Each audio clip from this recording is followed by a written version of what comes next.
I'm about to free up all y'all's time. Ready? Let's do this. I've noticed in my normal workflow that I send the same thing over and over, like all the time. So I'm gonna show you how to make your life like completely automated. So the place I work uses Outlook. So this is doable on Outlook. What we're gonna do is I'm gonna type in prices. So it automatically comes up with an email. I hit the enter key and check it out, just like that, it fills in the whole email. I frequently find myself sending the same list of questions to people, so I can type in, let's type this in. So it populates a full list of questions. If I type in, let's say, phone number. So if I type in phone, it will go ahead and insert. So how do you set this up? Well, we're gonna type out a generic email here for somebody who calls and just wants some general info, and I wanna get them my contact information. So we're gonna type up a quick email. So now I've typed up this generic email, so if a client calls me and I can be like, hey, I'm gonna shoot you an email, what's your email?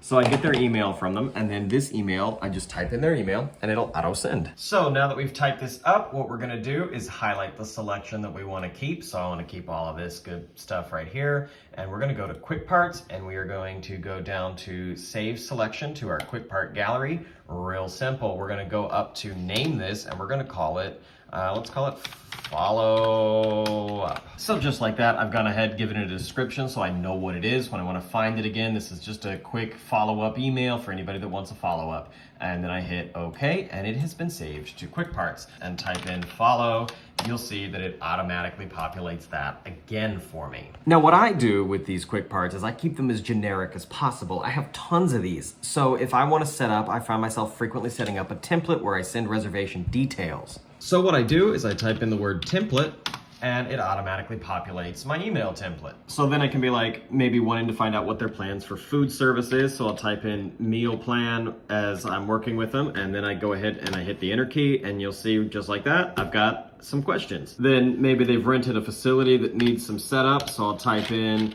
we'll type in seminar room, and then just like that, it fills out the seminar room question. So what I do is I build parts of an email. I'll build that little bit that I had there, but then I'll also build a part that puts in my phone number or that puts in information about pricing and stuff like that, so that when I send that out, I can type in follow-up, email, prices, blah, blah, blah, and it'll automatically generate an entire full-length email. So on this bottom line, I intentionally spelled wrong incorrectly and email incorrectly. So when I go to send this to notarealemail.com, when it comes up, it is going to give me the option to say, hey, I noticed you spelled this wrong, and then I can go in and automatically hit that. So I'll hit change, and then it'll ask me if I want to change that to email, and you'll see in real time, it changes it to the correct spelling. So to enable that, you're just gonna jump up here to File.